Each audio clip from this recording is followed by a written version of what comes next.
Thank you.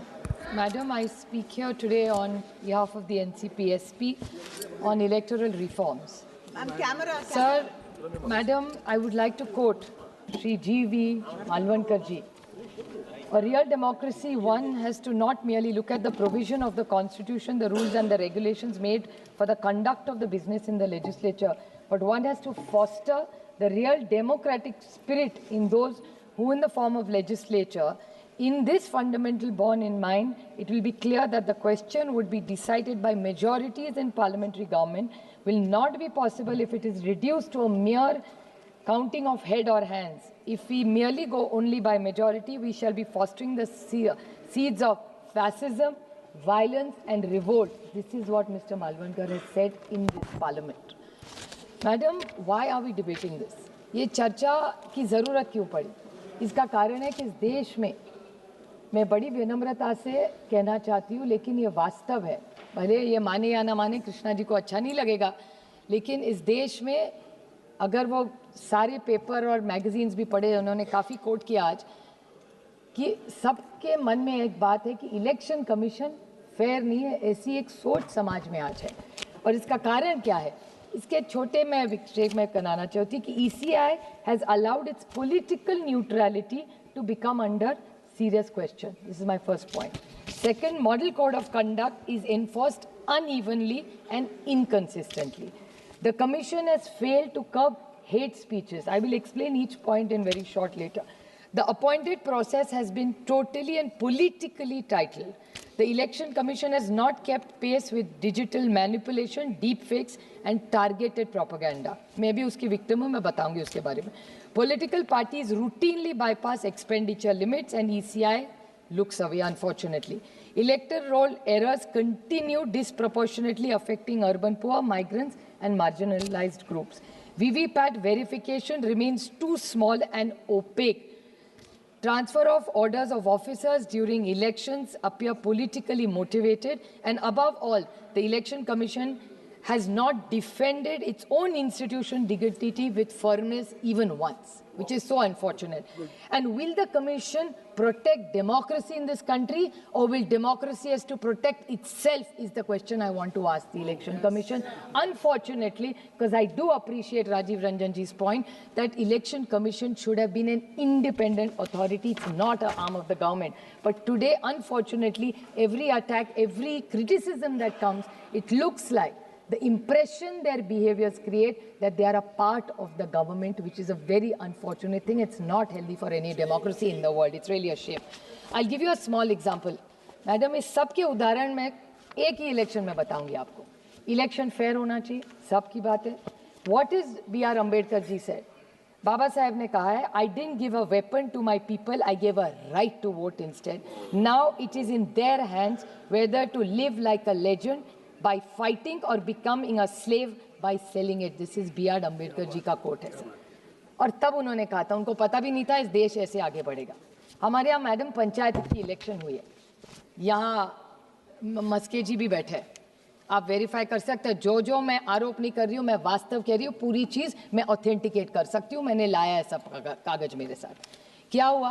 पहले पंचायत में इतनी बड़ी सरकार आई, मैं नहीं कह रही हूँ, इनका कहना है कि मैं भी उसी मशीन पे चुन के आई हूँ, तो मैं VVPAT ECI किसी पे नहीं बोलूँगी, क्योंकि मेरा कहना है अगर वो मशीन में गलती है तो मेरे से शुरू करिए, क्योंकि मैं 4 बार चुन के उसी मशीन के कारण आई हूँ. So I am not speaking against the machine. I am making a very limited point and with great expectations from the Bharatiya Janata party, जिसको इतना बड़ा मैंडेट महाराष्ट्र में मिला. कैसे मिला उसके बारे में बाद में जाऊँगी, लेकिन मैं पूछना चाहती हूँ उनको कि इसी इलेक्शन कमीशन में न्यू पंचायत, नई सरकार, 200 MLA आए आउट ऑफ 288, सुप्रीम पावर. कौन पूछ रहा है उनको वहाँ?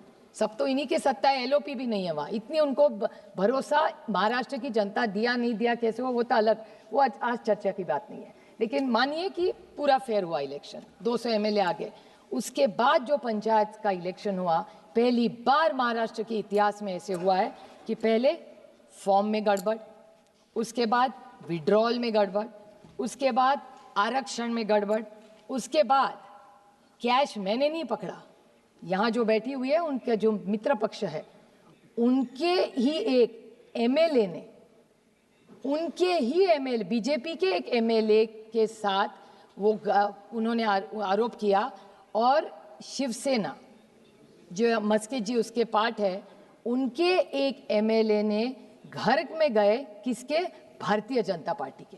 भारतीय जनता पार्टी के एक नेता के घर में गए और उन्होंने हार्ड कैश पकड़ाया, जो हर चैनल ने दिखाया। मैं आरोप नहीं कर रही हूँ, ऑथेंटिकेट पूरा कर सकती हूँ। Hard cash. और ये एक एग्जाम्पल नहीं, ऐसे 10 मैं आपको बता सकती हूँ। तो पैसा भी बांटा गया। उसके बाद जिस तरह से भाषण करे, हमारी तो इलेक्शन कमीशन महाराष्ट्र में तो है ही नहीं मैडम, है होगी तो हमें तो पता नहीं कहा है। हम जाते मिलते नील बाय माउथ होते हैं ना, जिप, उन्होंने मौन व्रत रखा है, एक चीज नहीं बोलते। उसके बाद वायलेंस, महाराष्ट्र के इतिहास में आज तक कभी भी वायलेंस नहीं हुआ है, लेकिन बंदूकें भी दिखाई गई। किसने किसको बंदूक दिखाई मुझे नहीं पता, वो तो होम मिनिस्टर हमारे महाराष्ट्र के माननीय मुख्यमंत्री बता सकते हैं। लेकिन गाड़ियां तोड़ी गई, पत्थर फेंके गए, बंदूक निकाली गई।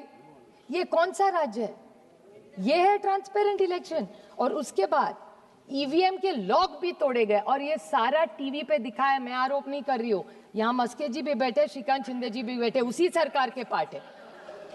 इनके ही लोगों ने ये सारे, मैं फिर से बोल रही हूँ मैडम, फॉर्म में गलती, विड्रॉल में करप्शन, आरक्षण में गड़बड़, कैश बांटा गया। मैं तो प्रधानमंत्री जी से विनम्रता से कहना चाहती हूँ कि आप देश को एक दिशा देख रहे, आप ही की सरकार महाराष्ट्र में कुछ और ही करे जा रही है।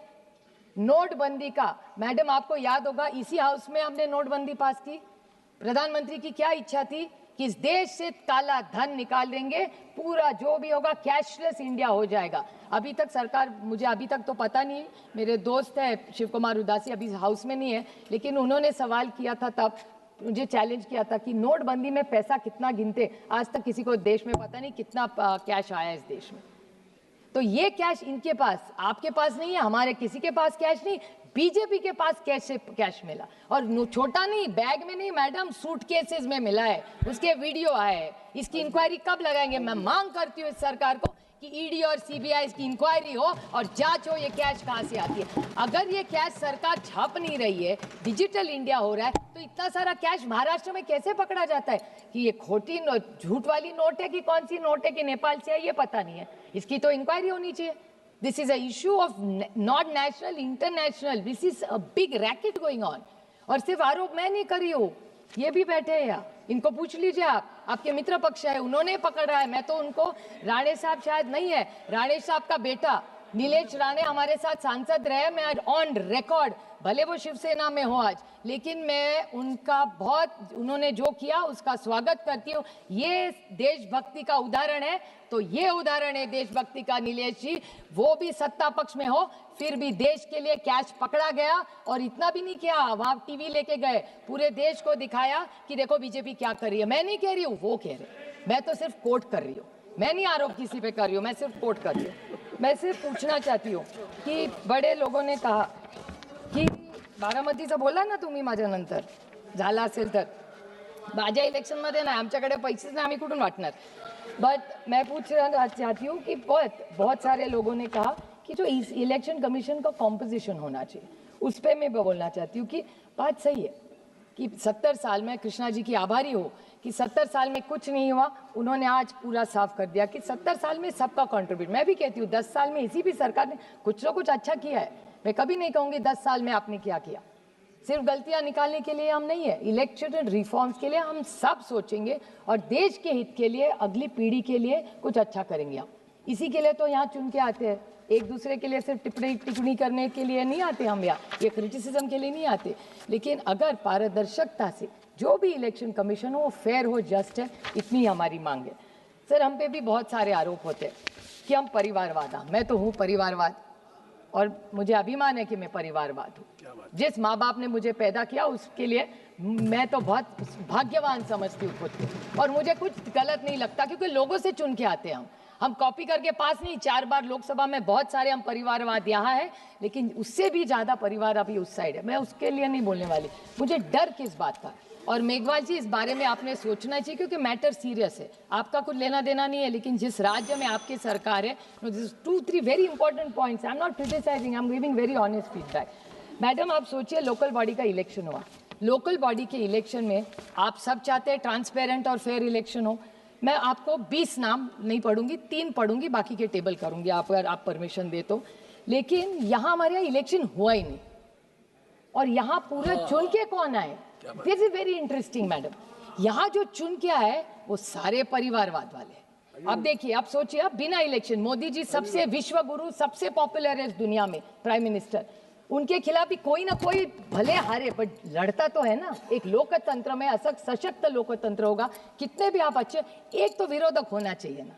यही तो बाबा साहब ने हम सबको सिखाया है, अपने संविधान ने तो यही कहा है। मोदी जी भी कहते हैं, रंजन जी अभी तो कहे, राजीव रंजन जी कह रहे थे कि विपक्ष होना चाहिए, मोदी जी की भी इच्छा है, तो एक तो विरोधक होना ही चाहिए। लेकिन महाराष्ट्र में क्या हुआ, पूरी लिस्ट है मैडम, आपने घंटी बजाई तो नहीं पढ़ूंगी। 3-4 नाम, जामनेर नाम की जगह है, साधना महाजन, कौन है ये? अच्छा है, मुझे बहुत अच्छा लगा, एक औरत बन रही है अनिल अपोज, बड़ी अच्छी बात है। लेकिन उसका एंगल ऐसा है कि ये परिवारवाद प्रोडक्ट है। Minister, cabinet minister Girish Mahajan wife, Bhusawal Rajni Savkare, Sanjay Savkare cabinet ministers wife, Khamgaon Aparna Phundkar, minister Akash Phundkar भाभी, then Dondaicha mister Rawal, minister Jaykumar Rawal's mother, Yavatmal Priyadarshini Uke, minister उके's daughter, Yavatmal, फिर चिखलदरा चीफ, वो छोड़ दीजिए, अभी मुख्यमंत्री के खिलाफ नहीं बोलेंगे, छोड़ देंगे। 40 गांव प्रतिभा चव्हाण, वाइफ ऑफ मंगेश चव्हाण, धामणगांव, सारे हैं, ये सारे मैडम इलेक्शन हुआ ही नहीं, वहाँ अनअपोज्ड हो गए और वायलेंस भी हुआ है, ऑन रिकॉर्ड बोल रही हो। तो अगर बीजेपी, और सारे बीजेपी के हैं, आप सोचिए किसी को फॉर्म भी भरने नहीं दिया और सारे मंत्रियों की बीवी, बहन, भाभी, माँ है, ऐसे कैसे हो सकता है? एक लोकतंत्र में मेघवाल जी अनअपोज्ड, मैं समझ सकती हूँ, 1 अनअपोज्ड, 2 अपोज, 25 अनअपोज्ड हो सकते हैं, ऐसे कैसे हो सकता है? मेघवाल जी आप न्याय दीजिए हमें, बड़ी अपेक्षा से मैं भाषण कर रही हूँ आपके सामने में। अरे किस बात की लोकप्रियता, छोड़िए, ईडी सीबीआई का उनके साथ निकालूंगी ना तो हमारे ही साथ उसमें के 10 है, वही आपके साथ है आज। अभी कुंडली उनसे ज्यादा मैं जानती हूँ उनकी। और एक छोटा, हमारे यहाँ शिरूर नाम का एक विधानसभा है, शिरूर में एक है, वहाँ 1000 वोट्स, 1000 शिरूर में, ना घर है ना कुछ है। आरटीआई करवाया किसी ने कि 1000 वोट आए कहाँ से, तो ये वोट कहाँ से आए? हवा से आए। उसको चैलेंज किया है लेकिन उसका जवाब नहीं मिला है। मैडम हम पूछना चाहते हैं, this is it, what did ये रिजर्वेशन, आरक्षण के बारे में इनको बहुत अच्छा लगता है आरक्षण, हम सब उनके साथ है, मराठा, धनगर, लिंगायत, मुस्लिम, किसी का भी आरक्षण आप लाइए महाराष्ट्र से, हम पूरी ताकत से आपके साथ खड़े रहेंगे। लेकिन महाराष्ट्र में इलेक्शन अनाउंस हुआ, this is a reform you must do. Meghwal ji, मैं आपको मांग करती हूँ कि रिफॉर्म अगर आप कर रहे हैं तो सुधार कर रहे हैं तो सब मिलके करें। महाराष्ट्र में पंचायत का इलेक्शन अनाउंस हुआ, उसके बाद रिजर्वेशन का ऑब्जेक्शन हुआ मैडम, और आप सोचिए आधा इलेक्शन कैंसिल हो गया। और इतना ही नहीं, 242 म्युनिसिपल काउंसिल्स है, उसमें के 57 bodies have exceeded reservation list. क्या कर रही थी इलेक्शन कमीशन? बेचारे सारों ने, आपके भी लोगों ने फॉर्म भरा, हमारे भी भरा, अभी क्या कर रहे, घर में बैठे हुए 20 दिन से, खर्चा तो बढ़ ही रहा है। आप सोचिए 57 bodies have crossed more than 60% reservation. एक छोटा मुद्दा मैडम एंटी डिफेक्शन का बोलना चाहिए, बिकॉज आप सोच लीजिए कि आप कैसा करेंगे। एंटी डिफेक्शन का मैंने भी भोगा है, आपने देखा होगा, अभी शिवसेना जी के बोल रहे थे, हमें कोई नहीं, ठीक है पार्टी टूटती है, 2/3 जाती है, कोई प्रॉब्लम नहीं है, सोच सकता है, किसी की सोच बदल सकती है, किसी को कुछ विकास करना है, किसी का ईडी है, मैं समझ सकती हूँ। लेकिन मैं, आप बताइए मुझे थोड़े से कि एंटी डिफेक्शन लॉ जो शेड्यूल 10th में है, लेकिन हमारे यहाँ महाराष्ट्र में क्यों नहीं हो रहा है? महाराष्ट्र में आपने देखा होगा, हमारे यहाँ एक पार्टी का नेशनल प्रेसिडेंट बदला और no use of any constitution. Party की कॉन्स्टिट्यूशन क्या कहती है? Party decides. जैसे भारतीय जनता पार्टी में भी अच्छी है, भारतीय Janata party is larger than elected member, सही है कि नहीं? वैसे भी हमारे यहाँ भी है, without asking anybody, the speaker has allowed to remove a national president who started the party, not just in NC, it has happened to us, not just in NCP but in Shiv Sena, दोनों party तोड़ डाली। उसके बाद आगे क्या हुआ? हमें किया, ठीक है, हम ठीक हो गए, बट किसी और को मत करिए। आप इतना बोलते हैं कांग्रेस ने ये किया, इसकी सरकार गिरा दी, आपने क्या किया? आपने से उससे ज्यादा किया। And how is this democratic? अगर आपको तोड़ा होगा कोई प्रॉब्लम नहीं, नई पार्टी निकाली। और पता है मैडम, हमें पार्टी, अभी ये कृष्णा जी कह रहे थे कि उनको 9 महीने पहले सिंबल मिला। कृष्णा जी, मुझे तो सिंबल मिलता ही नहीं, 2 महीने मिला। आप सोचिए मैडम, हमको तो कोर्ट जाना पड़ा। अगर मैं कोर्ट नहीं जाती तो सांसद भी नहीं बनती। ये कौन सा न्याय है एक सशक्त लोकतंत्र? आदरणीय अध्यक्ष जी, आपने मुझे आज इलेक्टोरल रिफॉर्म्स पर बोलने का जो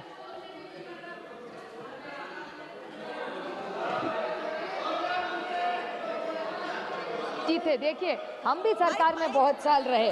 देखिए, जीत का अहंकार नहीं होना चाहिए और हार का दुख भी नहीं होना चाहिए। एक सशक्त लोकतंत्र अगर रखना हो तो वो नियम कायदे से चलेगा, किसी की मनमर्जी से नहीं चलेगा। ये देश सिर्फ और सिर्फ भारत रत्न डॉक्टर बाबा साहेब अम्बेडकर के संविधान से ही चलेगा। जय हिंद।